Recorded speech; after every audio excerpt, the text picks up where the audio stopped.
to Chicken in a Bag, a real-life comedy podcast designed to lighten you up, make you laugh, and get you off your ass. Now that's Kristen being Kristen. Are you freaking kidding me? Start the show. What's up, everyone? It is Kristen being Kristen. This is Kristen Hutchison. It is episode 2 of Chicken in the Bag podcast. Thank you so much for joining me. I know everyone at home is kind of getting used to this. They're like, what is chicken in a bag? So it's basically a metaphor for life. We all know what makes us different, but I really feel like there's more that makes us the same. So what we're going to do in this show every week, we have different conversations with everybody. We bring them in, throw it all in the pot, stir it up, and see what comes up.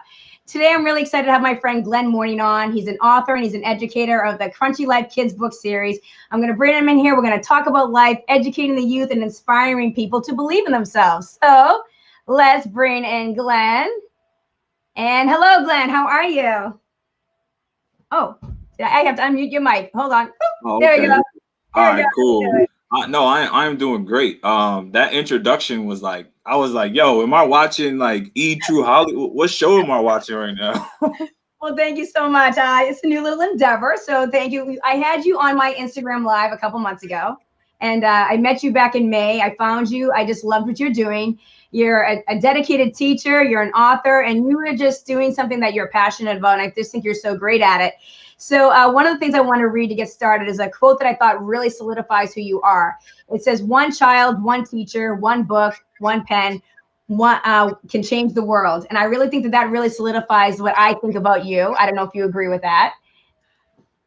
Yeah, no, I think that it really comes from a place of, believing that you can really have an impact that is, that will last throughout just that one generation, right?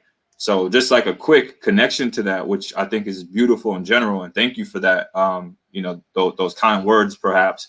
But I came from a community of a ton of kids who had, Section 8 housing, grown up in the projects. And yeah. it was unfortunate, but we all seemed to have like the same foundation, right? We were all, behind socioeconomically. Our education wasn't necessarily as well crafted as you would hope for children in urban environments or what have you. So the struggle was real, long story short, right? Mm-hmm. But we had teachers who could have easily just said, these kids are just unreachable, to the point where when I saw, and just keeping it real with you, right, when I saw these like young white women not quit on me as a little dude that was cursing, fighting, running away from school, having to leave them to the school, all types of stuff. And it got to a point where they could have easily just said, like, that one little kid, like, forget him, let me worry about my 20. You know what I'm saying? But for the fact that, and it's spiritual too, right? Because even in some biblical principles, it's like, he'll go after the one, and even though the 99 will be over here, he'll go chase the one, right? In terms of just, some of your spiritual stuff. But I really believe in that, right? Like you only really need one little dude to help go off and become the next Dr. King or the next Coretta King, you know what I'm saying? Like, or one young lady. So it doesn't take 25 highly educated Harvard graduate kids to really impact the world. And that's really what I'm all about. That's such a great point, because I really believe that. I mean, I think everybody can kind of go back into their educational background and say, you know what? Because of that one teacher, I believed in myself, or that one teacher was the person that really turned around my world. School isn't always easy for a lot of kids, and a lot of the things that I love about what you do is you're really working on reading and language, which is so important, because a lot of kids, whether it be socioeconomic or learning disabilities, reading is a thing that really is impacting our entire education system. So the fact that that's something that you're dedicated to and making such an impact on is so important, what you're doing. So I love that also. And I think one of the things that's been so great about what you've been doing lately with people being at home is you're really reaching out to parents too. You're really trying to make that connection between what you're doing in the classroom and what parents do at home. And it really goes hand in hand. So, I mean, kudos to you for that too, because that's not an easy thing to do, because parents don't always want to have to do the work at home. But right now they are teaching at home. So what inspired you to start that this past year?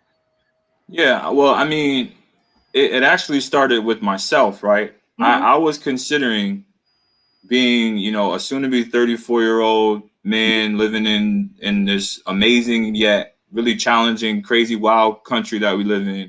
But it got to the point where I was just like, man, like if I knew what I knew at 25, maybe I would have, or, you know, if I wasn't a knucklehead at 17, maybe I would have, right? So it got to the point where I was like, I wonder how many families are at home, you know, getting news of their child being behind and really having that same moment of like well, man, like I wish we would have knew that, you know, Sarah or, you know, Michaela was behind 2-3 years ago the way she is, and maybe we would have. But it's hard to say you would have if you really don't know what tools you need in the first place. So it got to a point where I was just like, you know what, I have, in my opinion, some very practical and well-tuned instructional approaches that I could really, you know, communicate to moms and dads and uncles and grandma, whoever. And why not just at least advertise that I'm offering it? You know what I'm saying? Like, if nobody sees the value in it, then unfortunately, in my opinion, it's their loss. But you have to at least offer the opportunity for someone to say, you know what? I would love to learn how I can help my second grader or my middle schooler, or, you know, and we put on a few workshops, and I know going into the month of March, at least, we'll be trying to put some more things together. But again, it's just not a flashy, cool, dramatic topic that people really just don't understand how incredibly important needing to be able to learn how to read in kindergarten really is. Like, it is literally the difference sometimes between life and death. I totally agree with you, because the reason I'm so passionate about reading, that's probably why I connect with you so well, is my son did have a reading disability. So I had to really go through, like, and that's, again, like, I am not rich. I mean, I do okay, but the amount of money it was going to cost me to try to get him the extra services that he needed was astronomical. It's $450 a week, $125 a session. So when I watch you taking the time out to give that to students, I'm like, wow, I wish I had a Glen Mourning in my life when my son was in those formative years, because it was such a difficult time for me. And it is true. It is a matter of life and death for a lot of kids, because whether kids either fall behind and they either act up emotionally, or they sometimes will actually drop out of school, and a lot of kids wind up in jail. So I think that's really important, you know, so that's a great point. Yeah. I mean, and another thing that I would say along those same lines is just the idea that, like, you know, our goal as adults should be to make sure kids reach their potential, right? Not to become like just good enough or just sliding by, but like, why wouldn't you want to give kids like their absolute greatest chance at becoming whatever it might be, you know? And I'm not saying that I'm, you know, in it to foster, let's say, like the next Barack Obama or anything, you know what I'm saying? But who knows, you know? And I also, in one other point that's similar and on the same, you know, track of that, I also learned, because I wasn't doing it, but I learned to treat every kid in the room as if they could become the next Beyonce or whatever, you know what I'm saying?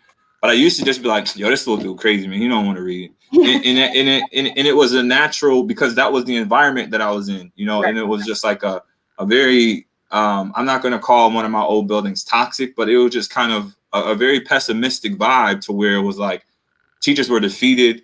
They didn't feel that they had the right support from either, you know, other adults in the building or from parents, or, you know what I'm saying? And these are some folks that I used to work with years ago who, like me, just stayed after school 2-3 hours after and just tried to figure it out and would go home exhausted. But it got to a point where instead of working harder, we just try to figure out a way to work smarter. And you really need the parent or the guardian, perhaps, to really understand some of the basic skills that you're really trying to communicate, so that they can have a chance to reinforce. You know what I'm saying? Like, you can't go to a doctor and, you know, hear the doctor say you need, after looking at your EKG and all of this other data and using all these huge, crazy technical words, and then just have them just hand you a packet of papers and go home and figure out what the heck you need to do. Like, you might think you might go home thinking that you're about to have a heart attack and die, where really the advice could be simplified, and it might just say, you know, exercise once or twice a week and stop eating greasy foods. You know? So my goal is to make it that simple, to the point where parents are not intimidated, you know, by what they're hearing and and what they actually need to do in order to see their own children make progress. Exactly. Also, I want to thank you so much for taking the time. And I know you're super busy. You're doing a book drive for Black History Month. You're trying to get your books and into as many schools and into the hands of people. So how is that going? I know you're on one of the news channels out your way today. So how'd that go? Yeah, so ironically enough, the book drive is really for two other young Black authors that are in Baltimore. Okay. And I have added my books to it. It is through, you know, my doing, but the books that we're really trying to give, and I got to connect you with these guys. But long story short, the book drive is not going as well, perhaps financially, it's not going as well, but we are still getting a lot of support from, you know, folks that care in the communities, whether it be up in Dorchester where you got, well, I don't know how close you are to Dorchester or Lynn, where some of the books will be going. We're going to be sending some of the books to, I forget the name of the school district in Philly, but we're going to be sending books to Philly, to Queens, to parts of Harlem, Hartford, Connecticut, and then Baltimore and then DC. But the point is to just bring out as many opportunities as possible in terms of kids seeing not only books that have representation and diversity, but also that are written by regular old dudes in the neighborhood that are like, you know, educationalpreneur type dudes. You know what I'm saying? So it's layered, you know. But yeah. So last week or so, maybe 2 weeks ago, we did a pre-recorded news broadcast for Fox News for Good Day New York, and it finally aired this morning. And since then, we've been getting a few emails and some people reaching out in terms of how they can get involved and things like that.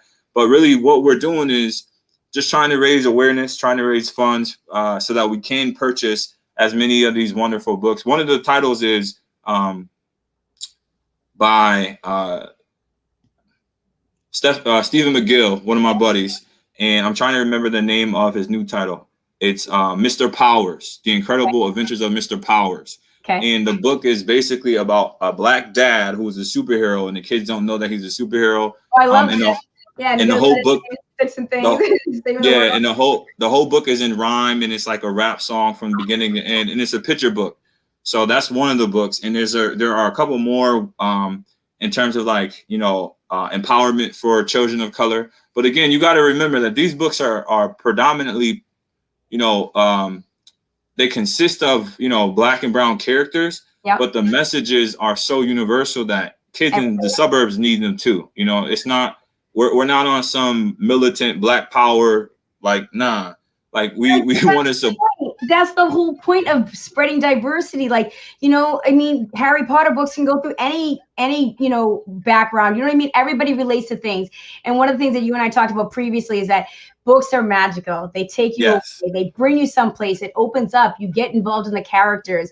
You say, oh, I didn't know that was like that. Like, you go to different worlds, different lands. So, I mean, when you see the you know, diversity in our country, it's great that people can read these books, because, I mean, look at how back in like the early like late 80s and 90s with the hip hop culture, like a crossover, people connected by the music, like different things bring people together and make them connect or learn about each other and exposes you to things. So it doesn't matter how you do it, as long as it starts the dialogue and you know, I think that's the whole part of the beauty of it. Yeah. So one thing that we have been paying really close attention to, and I'm glad you mentioned the hip hop piece, because if you remember, and you may have a better understanding of it than I did, only because you're like a week older than me, right? But no, in the beginning, hip hop hit the scene, or rap culture hit the scene, and it was like, oh my God, get this out of here, right? It wasn't like oh, look, that's some empowerment. Look at these young Black dudes out here doing their thing. No, it was like, you know, F the police. It was very raw. It was very real, and it was very, it was necessary. Right. It was something that just shook up the whole country, especially unfortunately, during like the crack epidemic and things that have even impacted my own life, back even from generations ago. Right. But it got to the point where people finally started to listen, because that was a medium to where it could reach a larger audience, and you didn't have to drive to the boroughs to see how bad it was, because you can hear it now. But it's the same thing in terms of some of the books that we've produced, right? Especially the Crunchy Life series. It got to the point where I was tired of hearing books written about Jamal and Kelvin and whoever else, Harold or whatever, just missing the shot in the basketball game, right? As if that's the extension of communicating about Black culture. Right. Mm-hmm. So, I know Acevedo, she does a whole bunch of crazy things with the Latinx culture, but I have not seen yet, as opposed to, some of the Jason Reynolds books and or Kwame Alexander, even as a reach, because I mean, even the crossover, which is a Newbery, this is Disney fluff, you know what I'm saying? And that's not a shot at my man, because this dude is the most talented writer that is probably still is living right now within this subgenre of writing. But when you tell the Black story, you got to be raw with it, and I don't care if you're 8 or 9, because those 8 and 9-year-olds live it every day.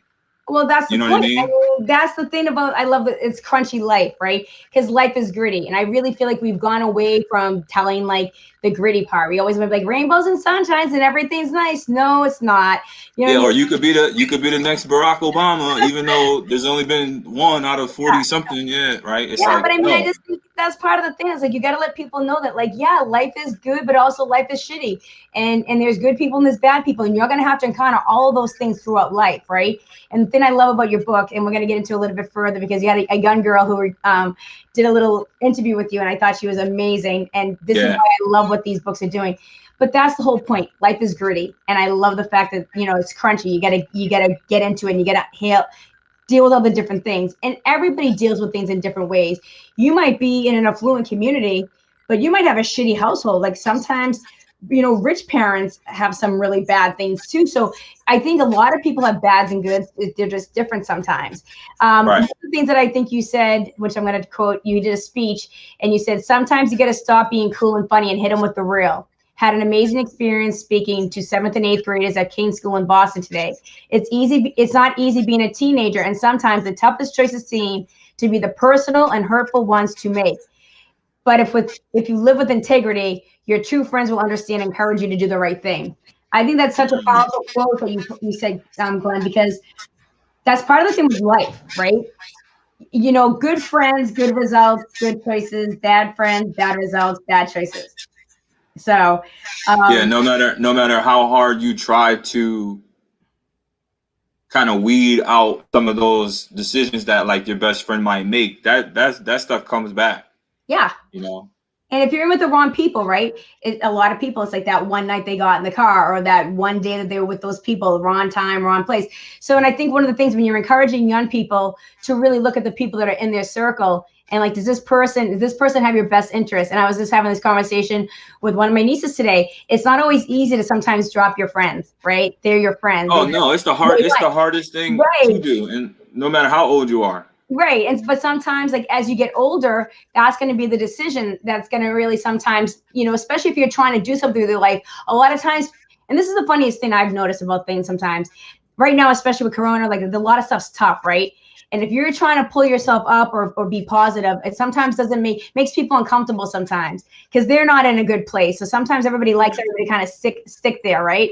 So when you're trying to like lift it up, a lot of people are like, oh God, like they act like you think you're better, or they act like, why does this person think everything's so, but it's not that you think you're better. You're just trying to create better, So I think so it's an interesting point. As you're doing that, you sometimes lose people because they almost like, they get offended by the fact that you're trying to do something or change. Yeah, but I mean, that I can honestly say that mindset I used to have that mindset in terms of just caring what other people think in general. But I had to remind myself, or actually I have people remind me why I even do what I do, right? It would be silly to say that I don't want 10 million followers so that I can reach more families and kids, right? But at the end of the day, it has never been truly about that type of attention. It is about genuine impact, whether I'm on a live stream with 5 people listening, or if I am, giving a presentation or giving a motivational speech to, 20 kids instead of 2,000 kids like I've done in the past. Mm-hmm. It gets to the point where going back to what you mentioned in the very beginning, it goes back to just simply, if you could change the heart and the mind of one kid, you have no idea that, if that kid could go off and actually change the world, right? 100%. I love that, because that's so true, because sometimes you just hit the right kid, or even just one kid. If you just get one kid, if you just change one person's life, I feel that about, what I try to do with my shows, or just talking, having conversations. If I can make one person think differently, if I can introduce somebody that somebody feels, oh, that person really spoke to me, because everybody relates to something different, right? Everybody finds a person that really speaks their language, or says, oh, that person really, I dig what that person says. You can just change the trajectory of somebody's life. Somebody you don't know, who's in a bad situation, who chose to get out of a good situation, who chose to change their life, go to a different school, get out of a bad relationship, and say, hey, I can make a go at it. I thought that this was all I could do. One thing I want to ask you, Glenn, did you always want to be a teacher, or did you have other aspirations? Like, you're going to be a famous football player. Like, I know you played sports in college. Like, what did you think you were going to do, and how did education and author become your thing? I actually didn't know what in the hell I was gonna do when I got older. Maybe, I think around, like, I did believe making it to the pros was possible. Maybe at from 10 years old to about 18, I was like, yo, I'm gonna be the next, Sean Taylor, or the next, Deion Sanders, but once I really started to realize how people have helped me from childhood to, meeting my dad at 18, to helping my mom battle even current drug addiction, and my family members just being in not so great places, in terms of some of my close younger family members are still battling a whole bunch of crazy things, right? Yeah. Homelessness being one of them, and early on in their 20s. But it got to a point where I was like, there have been some people that have helped me, and they didn't have to. And they helped me more than my own, more they helped me more than they've helped their own family. They've helped me more than my family has helped me. Like, why are they doing this for me? You know what I'm saying? And it got to a point where I was just like, whatever I can do that will give me an opportunity to help kids the way that they help me, I'm going to do it. So I didn't know what it was, but eventually I just started to kind of put the pieces together, and teaching was like, I was like, oh yeah, Dr. Rocco, she's my 4th grade teacher. I want to be like her. Or Mrs. O'Connor, my 1st grade teacher. I want to be. There's not a lot of people that can go like this and say, Mrs. O'Connor was her 1st grade teacher, Mrs. Seska was her 2nd grade teacher, Mrs. Kennedy was her 3rd grade teacher, Dr. Rocco was her 4th grade teacher, and Miss Miller was her 5th grade teacher. And I could name all of them all the way through, you know what I'm saying, through high school. And not a lot of people can do that. So naturally, there was just something in me that was like, yo, you're supposed to be a teacher. Figure it out. Mm-hmm. And I was terrified of. First, I had to let the coaches know at the university that I went to. I don't want to say their name because they're like trash. No, I'm kidding. But I went to UConn, and but I had to tell my coaches, and I was like, these dudes are not going to let this fly, because I wanted to be an English major, and I majored in English, and then I have a 2nd degree in gender studies, which we could talk about that some other time. But that was like, learning about how families are impacted around the world, and the rights of women being mistreated, and all this other crazy stuff, because I wanted to know, like, how can I help my mom? So let me go to school and figure out what the heck is out here, these systems, Right. But long story short, I have a very close family member, and we're not blood relatives, but she's like my aunt, my mom, and she's a principal in my hometown. Okay. And they moved me into their home when I was like 16 and a half. Her and her husband, who was my youth football coach.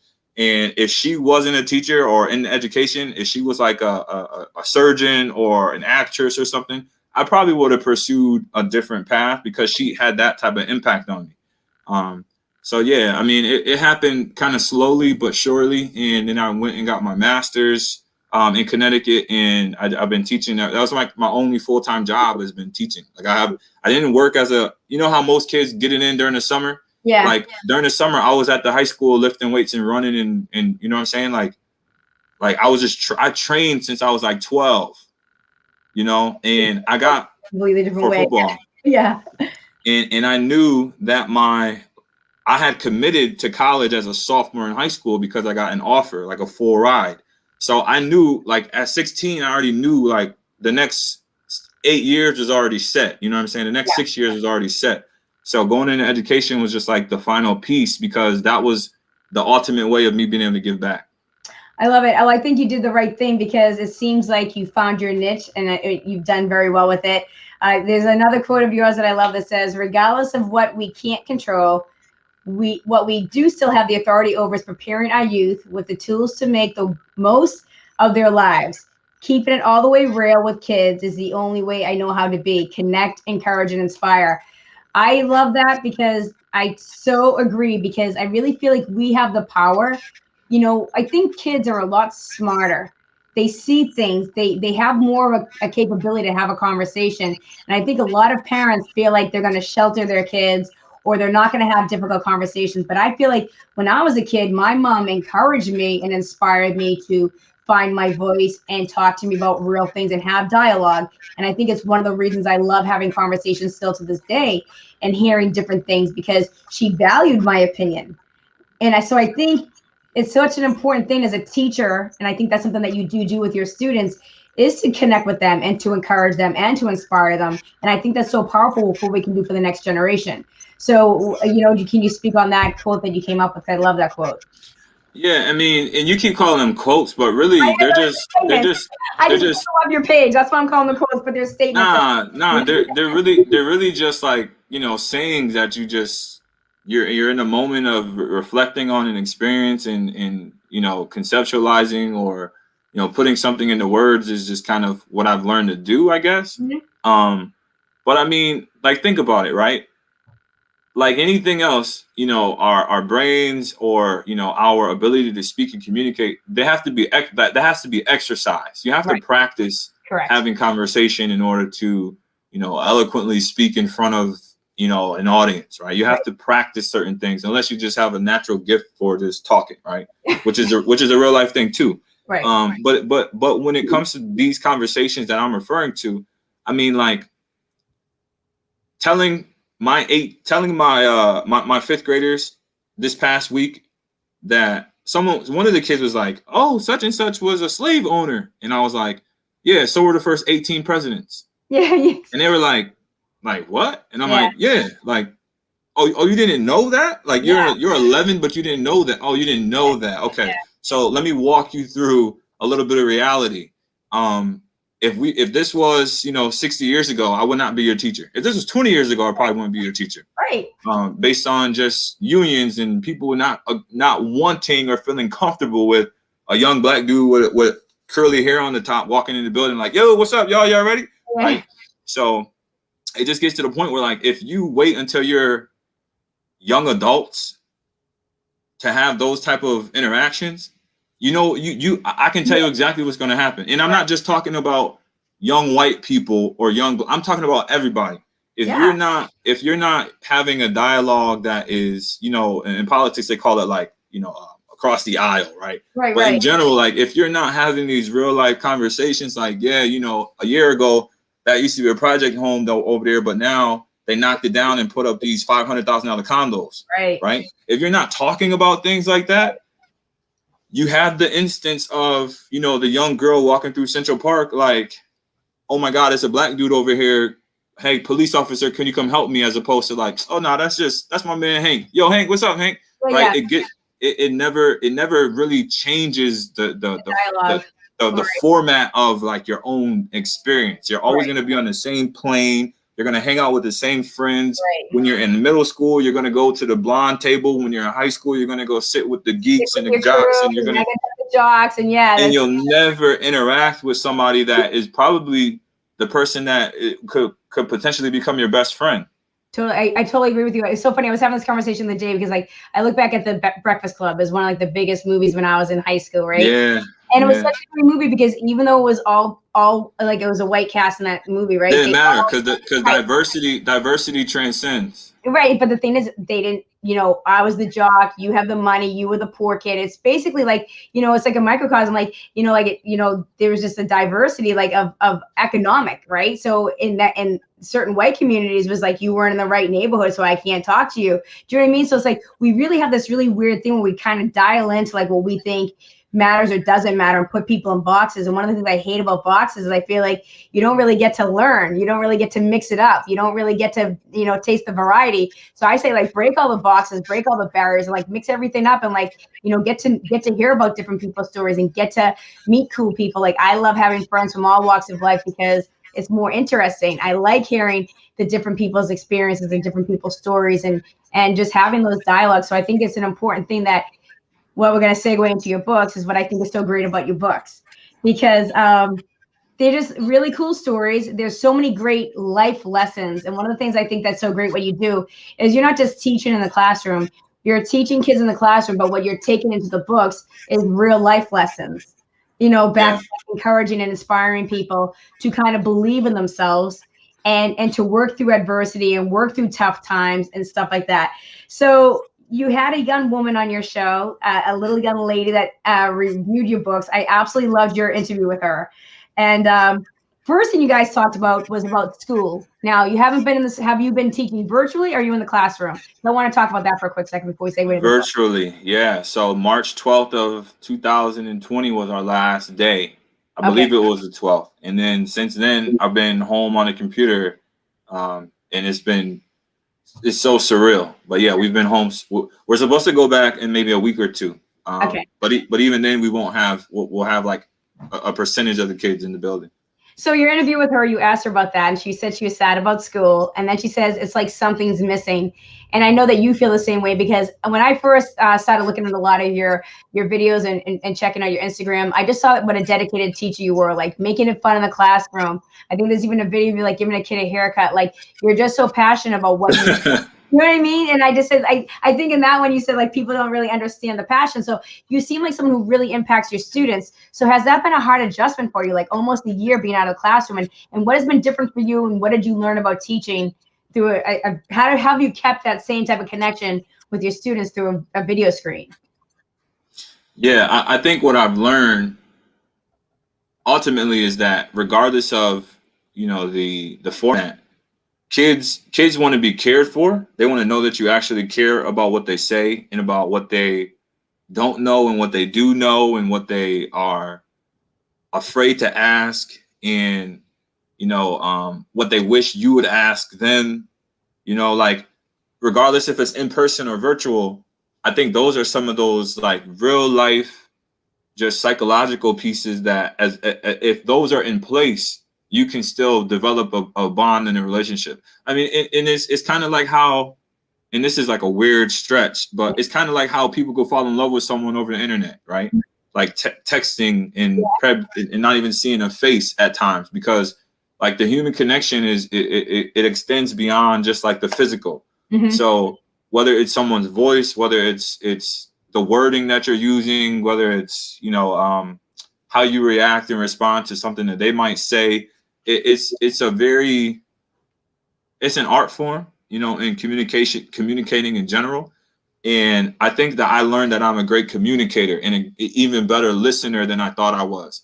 Because when you're in person as a teacher, especially a language arts teacher, at least from my experience, most of the work feels like you're doing the lift. Right. You don't just say, you don't spend 5 minutes explaining something and then give kids a whole hour to go do something by themselves. Like, it's very interactive, back and forth, hands on. Okay, let me show you this. Okay, you know, you put a hand on the shoulder. Okay, let me wake you up a little bit. So there's so many pieces, moving pieces to it that through the virtual platform we can't replicate. So you have to find ways to be creative and just as inspiring. And I can't say that I have, but I can say that I'm at least trying. But the most important thing is I think the kids know that I'm trying. Right. I think my kids, I think at least my students, my 38, I have 2 cohorts. I think they're at least like, because when I log on, I've got 20 that are supposed to be on at 9 o'clock, and like 19 of them are on at like 8:50. They're ready to go every morning. That's awesome, Glenn. That's really good. You know what I'm saying? And I don't want to log on to that damn thing. Yeah, so it's like we're losing some steam, you know, because I know that they want to get back to it in person. But like, I'm just real. Like, they know our schedule, and I'm like, all right, y'all, look, I know we're supposed to be doing this today, but I gotta show y'all this because I just seen this last night. Watch this real quick. Like, I'll say stuff like that, and they'll be like, what? Like, that's not a part of the lesson. And I'll be like, I don't care. This is crazy. Watch this. So, you know, it's just getting on their level. Yep. Knowing what the heck kids like within that age group. You know, if you teach sixth graders, like figure out what the little videos are they watch. If you teach middle schoolers, figure out what the heck they listen to, and don't fake it. You know, just be like, yo, guys, I know y'all be listening to little what's his name, little blue purple, but I'll be like, yo, that music is corny. Listen to this, and then I'll play like a like a Stevie Wonder track, and they'll be like, Mr. Mourning, that's so lame, and I'll be like, y'all just don't know, y'all. Right. So it's sharing a part of who you are in a real way, to where it's like they expect that every day. You know what I mean? Like that's a part of it. What's he gonna show us today? Like what stupid songs he gonna play? Or like, that's great because you're connecting. And I think that's what's kind of interesting. I had a conversation last week with Rico, my other guest, and we were just talking about like the joy of bringing the old into the new and the new, you know what I mean? Because there's something that you have to give to them, but then there's something that young people give to us. I like being in tune with the younger people because I think it's interesting to see the way things are moving so quickly, technology. And sometimes I learn something from the young kids. And I'm like, oh, okay, cool. I got to go check that out. And then sometimes you bring them a knowledge. So, I mean, it is really cool when you can kind of develop that type of rapport with them that you're actually sharing and giving, because you build a trust with them. And then they might be like, oh, they might be a little bit more open, and you kind of build like that connection with them. The Crunchy Life Kids series, you write a lot of them through some of your students' experiences, right? So it's very relatable to a lot of kids. And going back, what is the girl's name that you interviewed on your Instagram who reviewed the book? Isabella. Well, I loved Isabella. She's just like the cutest thing. I love the fact that you asked her, like, what was the greatest lesson that she got out of reading your books? And she was just like, oh man, there's just so many. And I was like, this is just awesome. And I really think this could be like a really cute little thing that you should do once in a while, because I think it's really cool hearing from a student what they got out of these books. So one of her things that she said was never give up when things get tough, which I think is such a great lesson, because I think that's the easiest thing that most people have a struggle with. Adults struggle with that. And the fact that she was like a young kid that was like, got that out of your books, I thought that was such a great message. So I think that's one of the things that's great about your books. The other thing that she says that, like if you give up on school, then there's consequences. The fact that she used the word consequences, I was like, all right, this is like my little, like, she's going to be like my little favorite person in the world, because I think consequences is the word we don't use that much in society. There's not a lot of consequences now. Seems like a lot of bad behavior is rewarded. You become famous, you get all this glamorization. So the fact that she really, her moral fiber is just insane for her age, right? When I was watching her, I was like, this girl is great. And I think that's really great, because consequences is something that choices have consequences. So the fact that she gets that out of your book, and that other parents could be giving their kids these books and getting some of these moral things that are going to take them further, I thought that was really fantastic. Another thing that she said, I love this. She said leader and assertive. These are all buzzwords that I'm just like, I'm all about. So the fact that these books are encouraging these kids of these amazing skill sets at such a young age is great. Because what age group are these books for, Glenn? So the Crunchy Life series is, the sweet spot is anywhere between 8 and 12, right? But the argument is that some of the students, especially in urban environments, like at 14, you're still reading on a 5th grade reading level. You know what I mean? Unfortunately. So the books, the content is, relatable to the point where a 13, 14-year-old kid might be able to be like, oh, snap, that's crazy. But at the same time, the complexity are written for 3rd through 5th, 3rd through 6th grade at max. Okay. Well, I mean, I think the average American only reads at a 5th grade reading level. I think I read the statistic about that, because they were saying when you're writing, you should write the most, like if you're writing a book, they say to write simplistically, because they said, to be honest with you, the average person really only has like a 6th grade. I think the average reading level is 6th grade. So talk about that, right? Yeah. They say that, and I say they, but there's a legit study out there, and you have to Google it. Yeah. But 40% of, like, when we write our proposals for the nonprofit to send out to corporations to try to get funding, we add that in the mission, in terms of 40% of the adult working population are functioning illiterate, right? Yeah. Meaning like, you know, they can read functional text. They could go to you can go to the airport and figure out where to go. You know what I'm saying? Yeah. But in terms of making any real critical analysis of information, or, you know, or digging deep into literature, yeah, ain't nobody doing that. Like nobody. Like 4 out of 10 people in the room would be, they need to hear something read to them, as opposed to being able to really get into a book and read. Mm-hmm. And another thing that I was really up against when I started writing was like, somebody told me, one of my guys from school or somebody was like, yo, little black kids don't read, so you writing books for little black kids, but they don't read. And I'm like, like that's not the case. Well, forget about it. Why even do it? Yeah, but in a real life way, I had to consider that. I'm like, okay, so you're gonna be up against this challenge of writing books supposedly about kids that you are working with, but how are you gonna physically get them involved? And I was like, easy. I'm just gonna tell their story, because everybody wants to read something that they could really connect to, right? Right. So it's like it's kind of trifold, right? It's like, I may be a struggling reader, but I gotta learn how to read, because I gotta figure out what the hell this book is about. Right. Because it feels and sounds like it's about me. You know what I'm saying? With a hot, like, with so many, at some point when you probably won't have time in the next 10 years until you get an assistant, but you're gonna have to read these books, because no, I'm going to, because now when I listen to Isabella, I'm like, now I want to read them, because I want Hoop Dreams first, because we're gonna get to that in a second, because she said she couldn't put it. And listen about this, talking about reluctant readers and kids not want to read, but she says she couldn't put that book down. When her timer for her daily reading, she would just keep reading through the timer.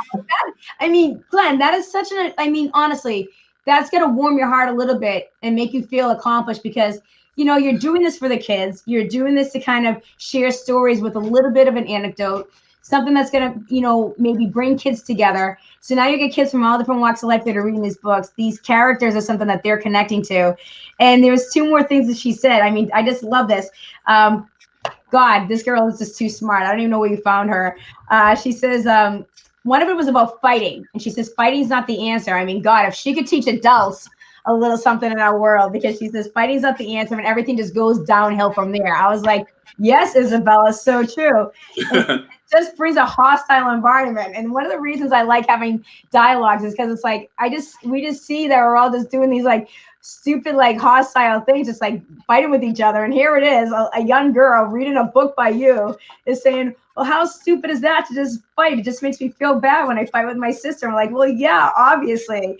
And one of the things that she came up with, she was talking about the Hoop Dreams. So now I want to read that book first, because she said it's so great. And she said it talked about loss and strategies, 2 so important things in life. A lot of people are experiencing loss. A lot of people don't have strategies. So I think that book that is doing those things are so important. So what was the thing about that book, that the loss and the strategies? Why did you think it was important to write about that? So first and foremost, I mean, this is the title that you're referring to, right? Yeah. Yeah. And it is literally. I'm going to answer the question first, because I don't want to take up so much time. Okay. So Aaliyah Marie is the main character, and she's a 10-year-old girl in the 5th grade classroom. She's in the main character in books 1 through 5. She's his classmate. So this is not necessarily a spin-off, but it's the same events from the beginning of the school year in the first 5 books, but through her perspective, and some backstory about her life when she's this little biracial girl with a black mom and a white dad that used to go to a private school because her white father was in the NBA. Yeah. Which, like, Hoop Dreams is a play on words in terms of, like, you want to make it to the NBA. You got hoop dreams, like you got dreams of hooping, right? I get that. Yeah. But I'm just saying, some people miss that. Like, I had some parents ask me, like, what is hoop dream? I'm like, but it also means that it's also her nickname. So she's dreaming, right? So it's a double entendre in terms of, like, this idea of dreaming of being a superstar in the NBA, WNBA, and literally,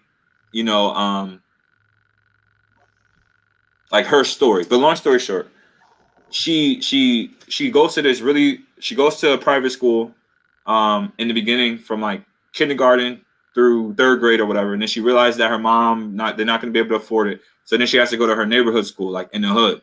Right. So she doesn't have her dad. Her mom is a lawyer because her grandfather was shot and killed after walking home one day.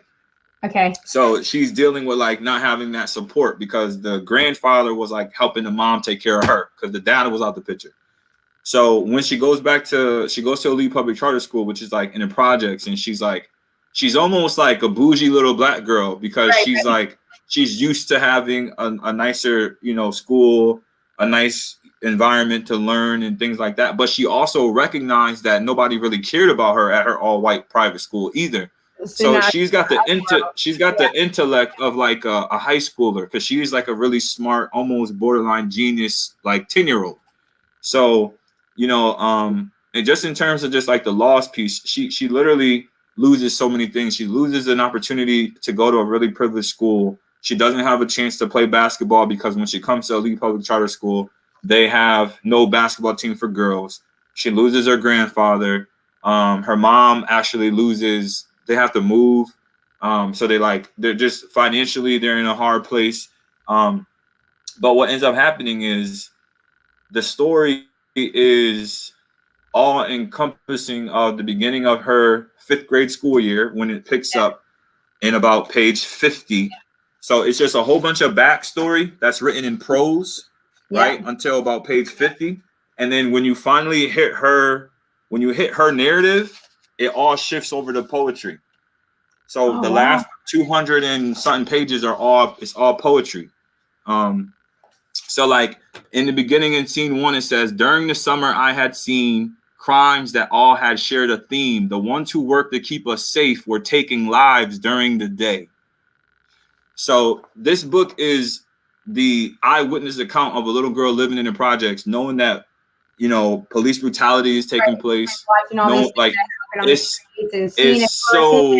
It's so much in this. That kind of took me back to a story. I can remember when I was in college. I was in community college, and there was a girl in my class, and she was writing something that was from her point of view.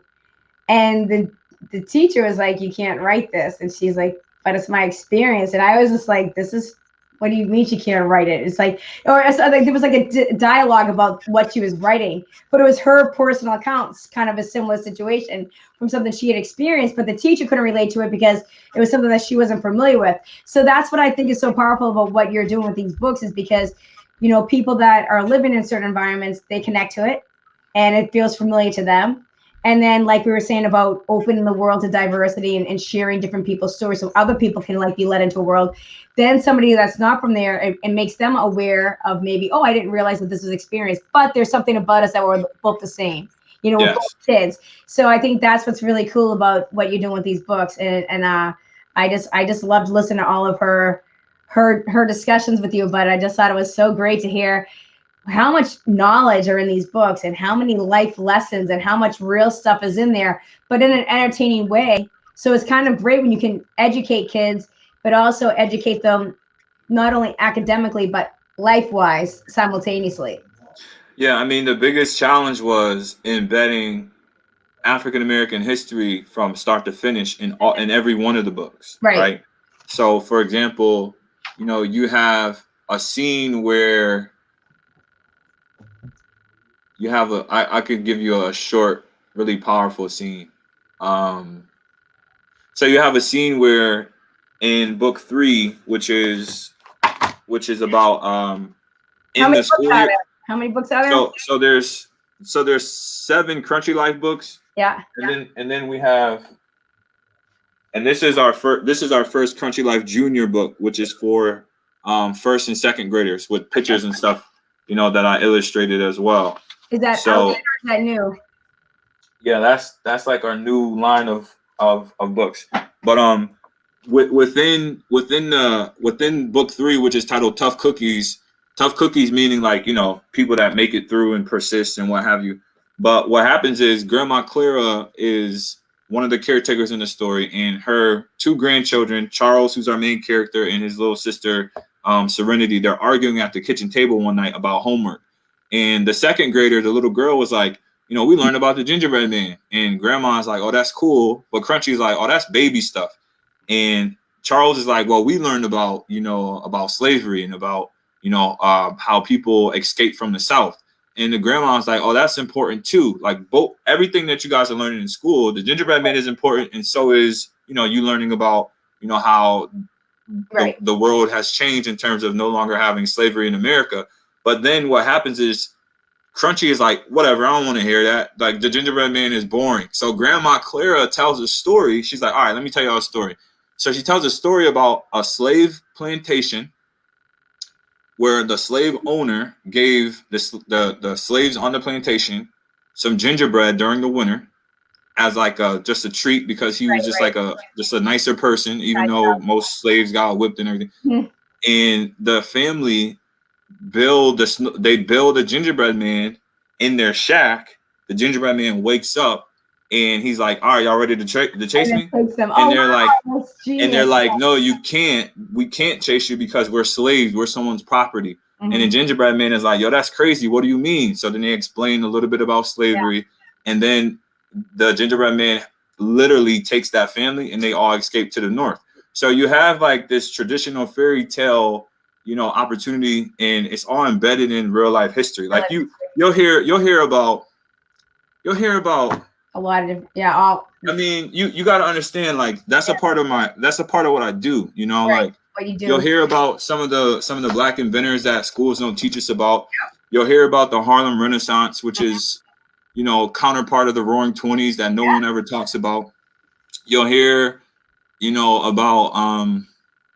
about you'll hear about the Black Lives Matter protests. Yeah. Colin Kaepernick. I was on this Colin Kaepernick thing when it was like the weird thing to talk about. I know. And when people were like, yo, he's, a son of a bee for not respecting our country. And we were like, the whole time, people on another side of the conversation were like, look, it will never be about disrespecting the flag or about the actual institution itself, but more so just like look at what's happening to people that look like us. Yeah, like that's really what it's about. It's just like a lot of people just jump on one thing and symbolism, and then everyone's just jumping on the whole thing, and like it just gets mixed up, and then everyone's like got their foot in, and then they're not even open into the dialogue of the conversation. I just feel like there's so many times that they just flip everything and they get everybody going in circles sometimes, instead of like letting, I don't know, they make things. Look, I mean, you have been able to learn a little bit about my life and my background or what have you, but I've had people within the last 2 years when People's Magazine did the spread on Crunchy Life like a year and a half ago or whatever, or matter of fact 2 years ago to this date, because it was Black History Month. Yeah, I had like 50-year-old white men emailing me like cursing me out. That's crazy. Like, how dare you talk about such and such in the school system? You should be fired. And I'm like, yo, y'all don't get it. It's not, because in the Black community, like talking about Black Lives Matter does not mean that Black Lives Matter more. It doesn't mean only Black Lives Matter. It just means like, yo, there have been some really bad things that have happened to everybody on this planet, but in particular during a certain time period under certain conditions, things that have happened to Black lives may not have happened to other lives in the same context, right? Mm-hmm. So it got to a point where I was just like, it's not a political statement. It's really just a community outcry. Right. Yeah. So, if you telling me that I can't, tell my kids the truth, then history is going to repeat itself. 100%. I mean, history does repeat itself all the time. And I mean, that's the problem, because a lot of times we don't learn and we don't change. And then it's just like, we just get in this big, it just continue goes on and on and on. So, I mean, I think that's what's so important about what you are doing with your books and the dialogue and opening up and sharing stories and telling real life stories the right way. And you're on the front lines, you're in the classrooms, and that's important, Glenn. Yes. I'll ask you one more question. other course. programs is Pay the Price for Success. What is Pay the Price for Success? I think it might be another. Yeah, that's a whole nother hour. But so aside from the fictional text that I create, oh, and shout out to our first paperback that came in too. But Pay the Price for Success is literally a self-help book for teenagers, middle schoolers, and teenagers. It's a chapter book. It's a chapter book, conversational read about how you can be persistent, have responsibility, integrity, commitment, and enthusiasm. So basically, when I go and speak to a school, regardless of if I'm in New York or in freaking Cali or wherever, the school will buy X amount of these. But what happens is then you get the full workbook so kids can apply the strategies and keep track of how they're paying the price for their own success as young people. So this is just a workbook of, positive affirmations, goal setting, keeping up with your academic progress, your social life. It gives you strategies on how to cut those kids out of your life without really coming off as a jerk, things like that. And I think that's an important thing that I think even a lot of adults could probably use that book because, Pay for the Price of Success is there's actual strategies, there's actually lessons from it, and that's super important because a lot of times we miss a lot of those aspects because a lot of times, regardless of what happens, sometimes things happen in our earlier years and we're carrying into our adulthood because we didn't learn certain strategies or learn certain skill sets. So I think that's an absolute important point. So I think that's a great one too that you have out there, and especially right now for kids that have been home for the past, almost a year now. I think a lot of kids are really struggling too. So I think they could really use some skill sets. So I think that's really helpful. And what you don't know is that I also create curriculum are centered around African American history in the United States, right? So these are literally workbooks for 5th through 8th grade, and they come with a teacher manual. I'm not playing. I'm trying to change something. No. That is why when I opened up, I said that you're going to change the world because I definitely know that you're someone who has your passion. You're someone who has been you're on the front lines in the schools.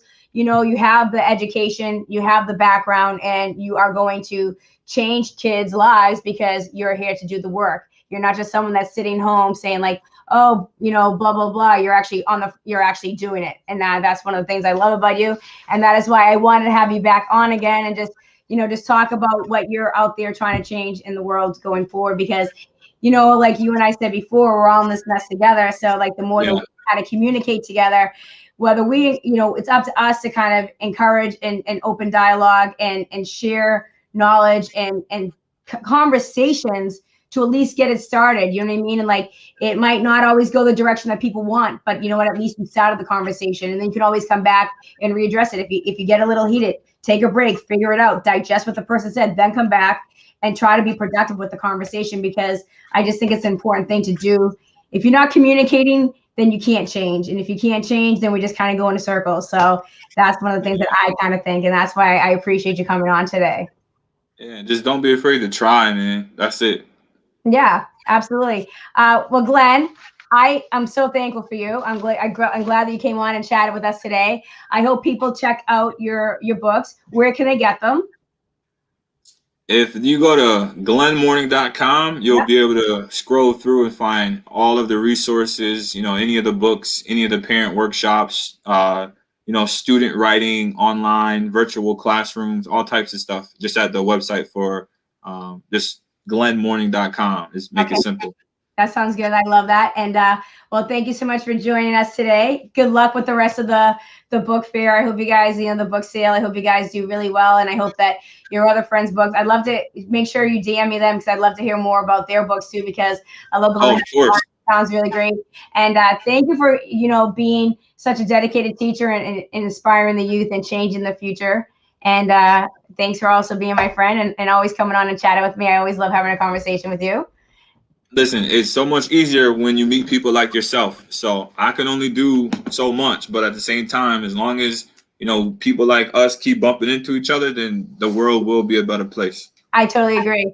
Well, I thank everybody for joining me for episode 2 of Chicken in a Bag podcast. Next week I have Johnny Solo on. He is a restaurateur, a dad, a content creator. He's a man that does it all, kind of a similar to me. It should be a fun conversation next week. I hope you guys have a great week. Please check out Glenn and have a great day, everybody. And we will see you soon. This episode of Chicken in a Bag is over. She's got to get back to being a mom, wife, bartender, therapist, comedian, real life stuff. But you can catch more episodes of Kristen being Kristen on YouTube. Don't forget to subscribe. Catch you next time.